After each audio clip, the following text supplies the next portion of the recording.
Hi folks, Debbie Ray here, the gardener wife.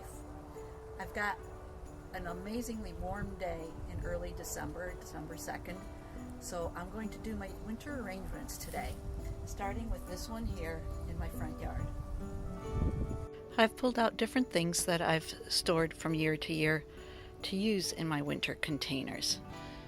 Ornaments, branches, pine cones, and outdoor weatherproof berries.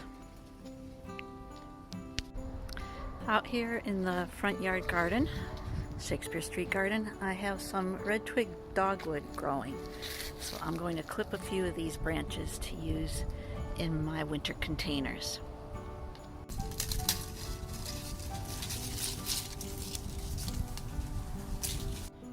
And I've gone through my gardens and clipped branches of various things that I can use in my winter arrangements.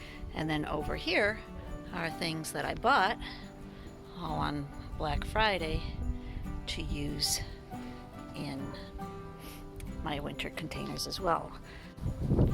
Before I do the containers on the deck, I'm going to start with this large container in our front yard. And as you can see, it already has evergreens planted in it, this short squat thing, and I'm going to add one of those Arbor Vitae that I got to be a taller element in this planter.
And here's the front yard container all finished.